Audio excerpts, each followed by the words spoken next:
century BC, the Roman Empire reaches its heyday. Likewise, the strongest empire in the east was China's Han Dynasty, stretching from the western coast of the Pacific Ocean to Central Asia, its culture profoundly influencing that of the east.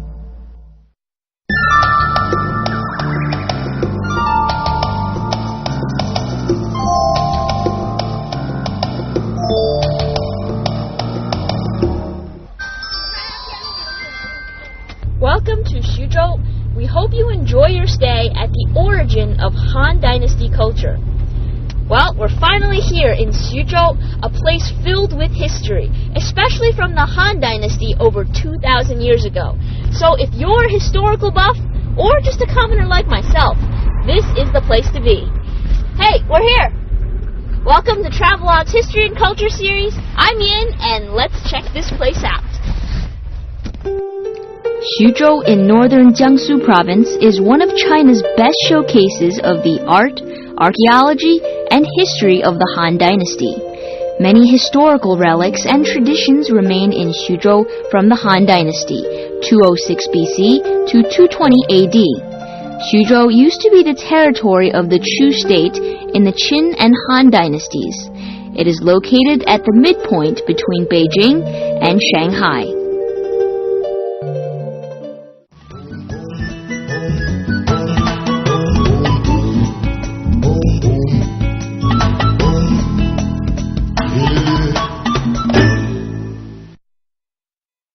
In the center of the city, on top of a mountain, stands the famed horse-taming terrace. According to historical records, this is the site where the ancient Chinese hero Xiang Yu trained his soldiers and horses. At the age of 23, he led troops in battle against the Qin government and crowned himself king of the West Chu. In 207 BC, this Chinese aristocratic general led 30,000 troops to defeat 300,000 of the Qin's troops. After overthrowing the first dynasty to unify the empire, he took power, naming Pengcheng, today's Xuzhou, as the capital. The Xuzhou of the time became the anti-Qin insurrectionary army's base. Here, horses and brave soldiers stand strong, and talented people gather in one remarkable city. The horse-taming terrace became the legendary Xiang Yu's training grounds, an energetic place where men crowded around.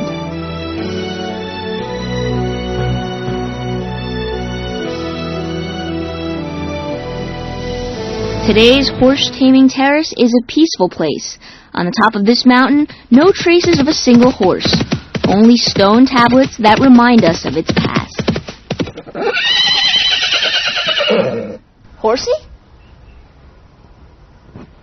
Hey, Horsey, come back! I think I've lost my horse.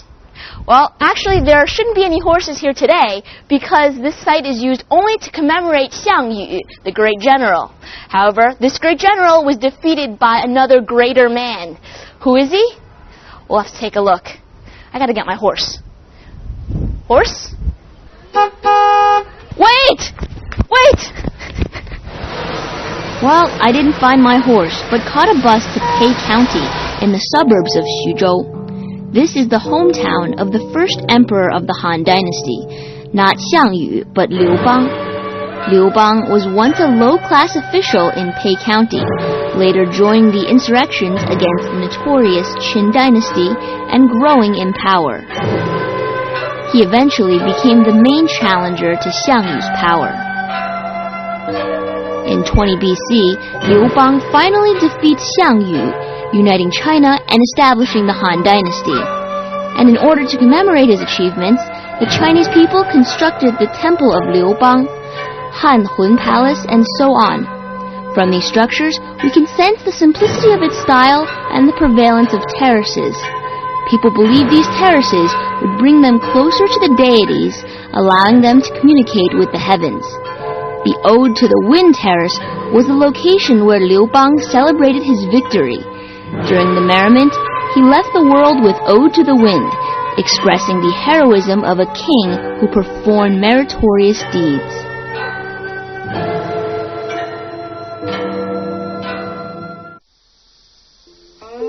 Martial arts is also reflected in stone sculptures. Images like this were a popular tomb decoration in the Han Dynasty. And 2,000 years later, the stones show us the lives of people in the past. The simple pictures on the stone are similar to comic book pictures. This carving shows 4 people meeting, walking in line, fighting, and bidding farewell to each other.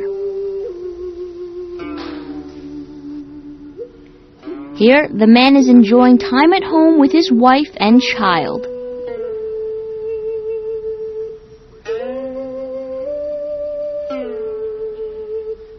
What is going on in the kitchen here?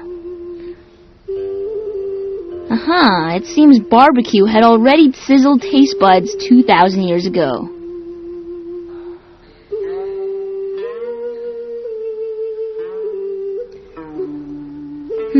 Let's see what else they have around here. New artistic techniques were also introduced. See how this man has 2 noses? Well, it's a profile and front view that hint at the movement of the face.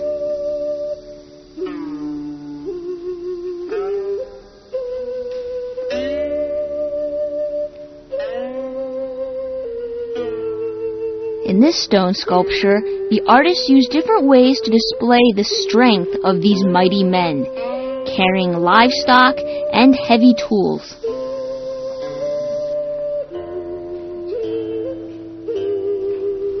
What a creative way of showing the strength of these mighty, mighty men.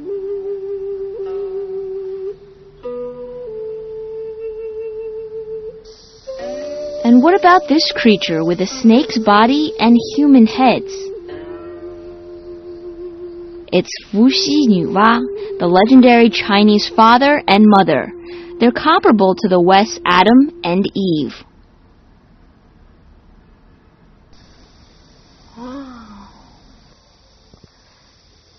These stone inscriptions are from the Han Dynasty, and they tell little stories. For instance, the soldiers here are riding on their horses to get into town. And the local residents are cooking and getting water and going about their daily lives. But did you know that these inscriptions are found within the tombs? The emperors wanted to take these depictions of daily life into their underground resting world, their final resting place.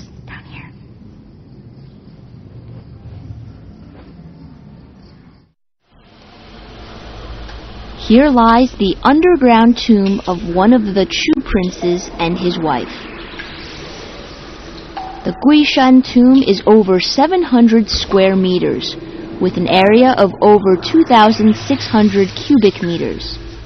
The construction of the tomb required hollowing out of an entire mountain, and the 2 entrances were dug from 2 opposite directions, joining in the middle of the hill.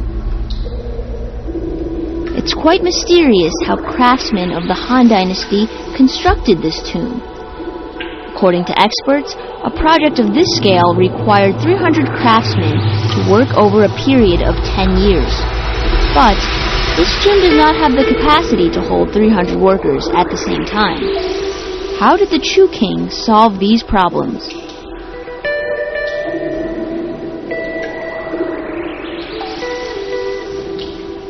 More amazing, the tomb of the king and queen have 2 separate entrances, with a distance of 19 meters between the 2 paths, separated by 20 degrees. If we extend the path to the west, the meeting point is Xi'an, the capital at the time, and 1,000 kilometers away. How were they able to keep the 2 paths on the same horizontal plane is a puzzle that we still can't explain. In this meticulous project, the door between the king and queen's chamber is irregular. If this was a miscalculation, how come there were no errors with the other chambers? Questions upon questions appear, and all we are left with are the mystery and wonder towards the craftiness of the ancient people.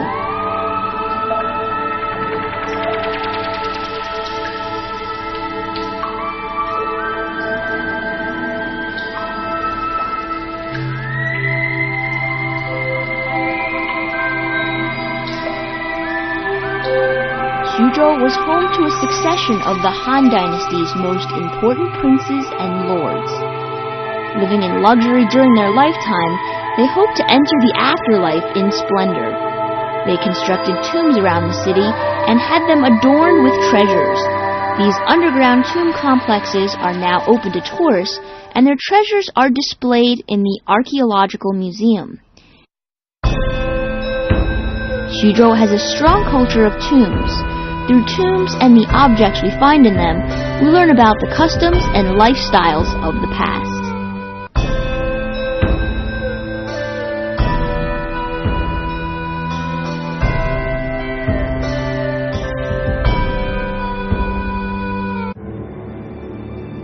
Located at the foot of the Lion Mountains lies the Xuzhou Museum of Terracotta Warriors and Horses of Han Dynasty. Terracotta warriors in Chinese literally means military servants, and they serve to guard the tombs of kings and lords in their afterlife. These figurines were rediscovered in 1984 and have been on display in their original place since 1985. These 3,000 figures stand up to 40 centimeters tall. They are all dressed in long skirts and leg protectors. These soldiers are smaller than the perhaps more famous ones in Xi'an, but if you look carefully, they are crafted just as meticulously. They stand at attention in battle formation in the 6 pits, with hands out ready for combat.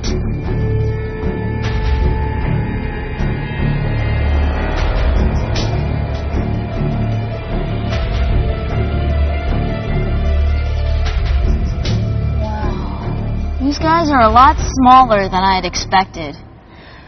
I'd say they're only maybe the size of my forearm. But you know what they say? The strength comes in numbers. And there are a few hundred of these terracotta warriors all lined up until the back. And if you look carefully, each is designed very intricately. They have different hairstyles, they have different heights, and different facial expressions. So you can only look at this craftsmanship and think, wow. Some bodyguards.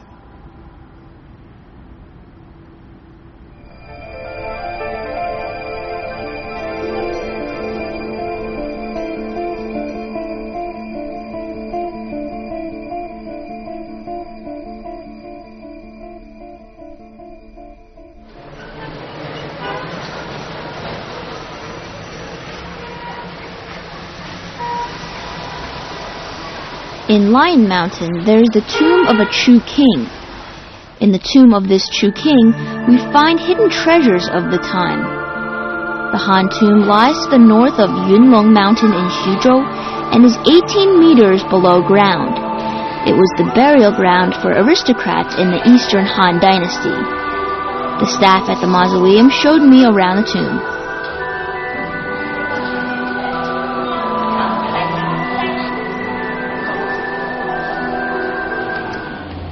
这就是内明道你看这个内明道的上方就是天井，天井的上方距咱们现在站的位置是21米深了，差不多有现在的7、8层楼。前面就是甬道了。看看。The coffin chambers are made of bricks and stones, and include the passage, the inner, and the front chambers. There are different types of rooms, and the front chamber, you can see the sky view.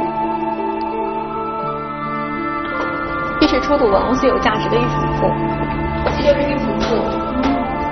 你看，像玉枝、玉耳杯，还有金带扣，都是在这里出土的。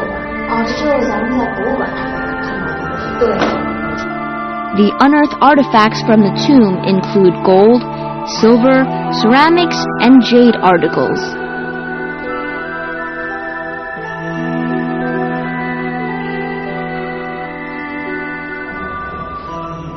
Ladies and gentlemen, take a good look at this cup.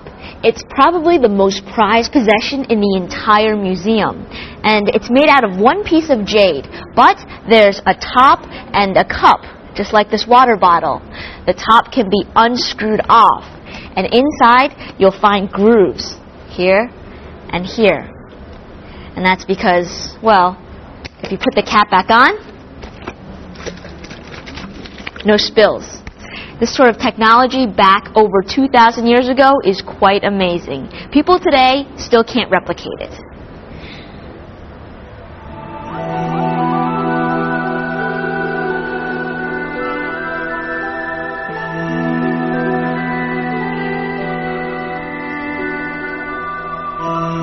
Many articles from daily life are present in the tomb. Vases, pots and pans, and even weapons. Some are for use, and others are merely for accessories. Of all the items, my favorite are the jade articles.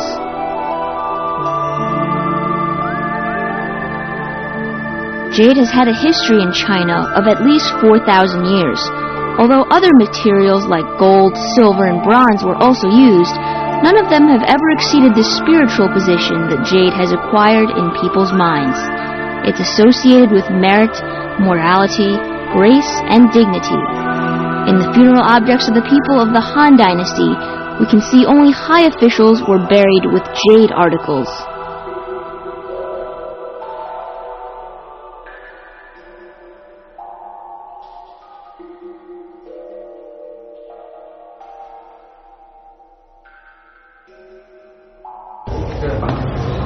这就是甬道了。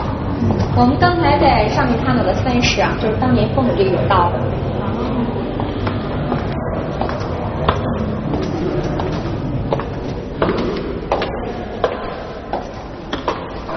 你看，像我们这个景区的标志呢，就是在这个。这个博物馆里见到了。对，定的是国家地形。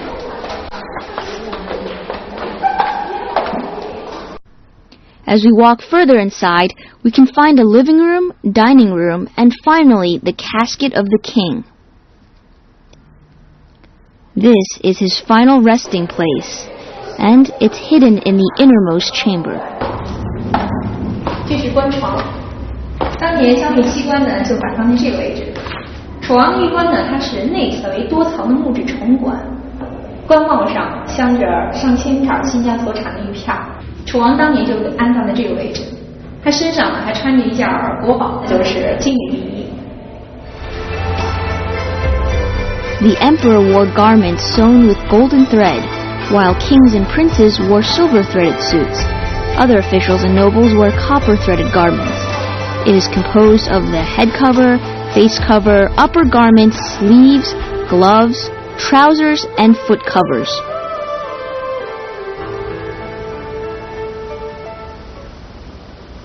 In Egypt, there were mummies, but the Han emperors had even better treatment. They had these jade suits, like this one over here, and it's made very intricately, with small pieces of jade that were stitched together with gold and sometimes silver, like this one. And they fitted the person exactly. If you know how hard it is to make a suit for us today, can you imagine making one out of jade?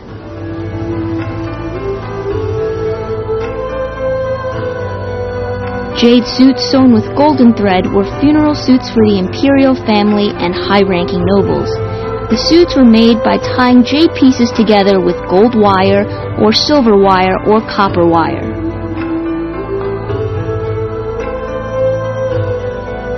Clearly, this was a complicated process.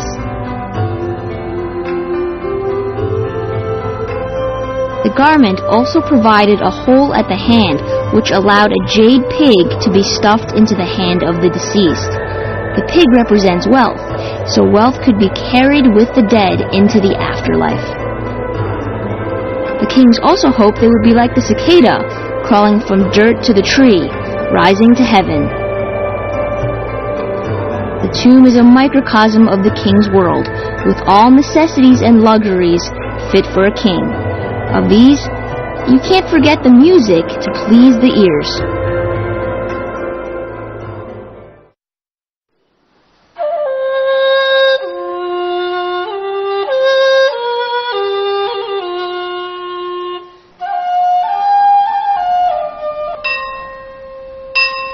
The elite of China have historically enjoyed the pleasures of music. In the tomb, we found the qing and bianzhong. They're like chimes.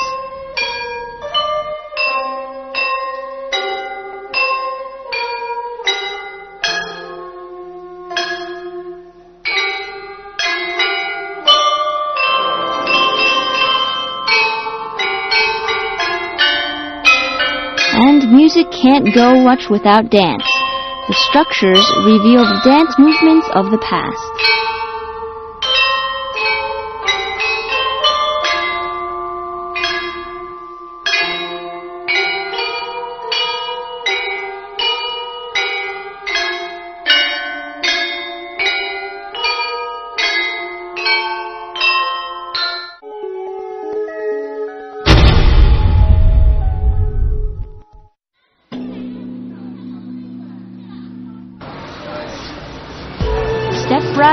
Step right up and get the fresh dumplings of the day.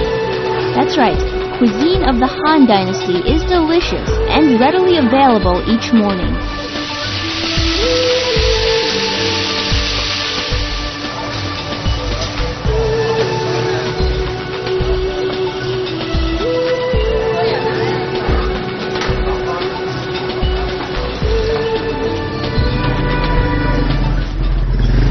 Every morning, plenty of people line up right here to get a taste of the traditional Xuzhou breakfast. These pan-fried dumplings date back several thousand years ago. And maybe Liu Bang himself had a taste of these. Who knows? Eating this might leave you a little dry, so you might want to try the traditional soup as well. Let's check it out.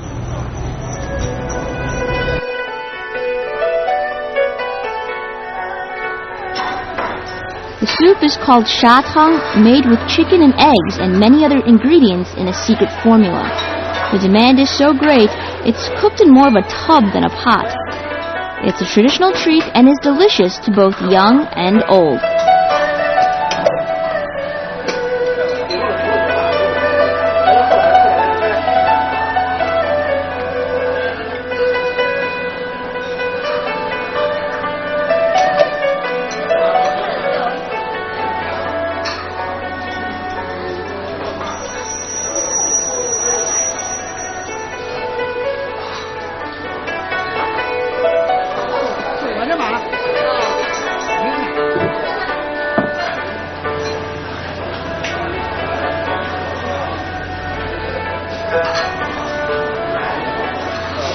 Well, I'm ready to go.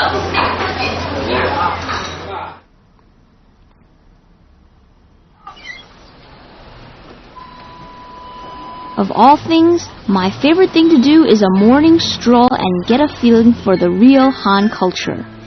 Many locals are proud of their hometown, and some keep artifacts of their own.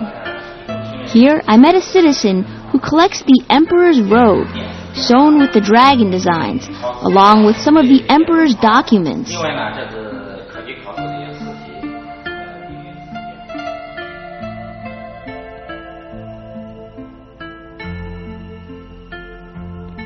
The documents not only convey orders, but also reveal the art and beauty of all things that touched his hands.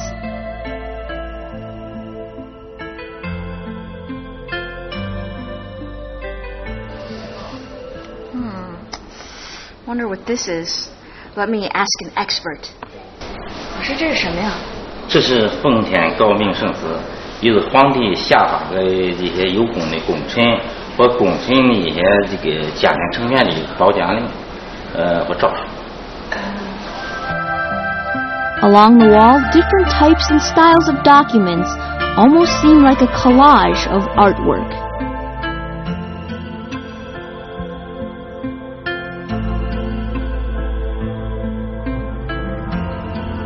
In China, we speak the Han language, we write Han characters, and we even call ourselves the Han people. And it's because of the glorious Han dynasty that make us so proud to be Han. Here in Xuzhou, we can experience the full impact of that strong Han culture. I'm Yin Chen, and see you next time on our History and Culture series.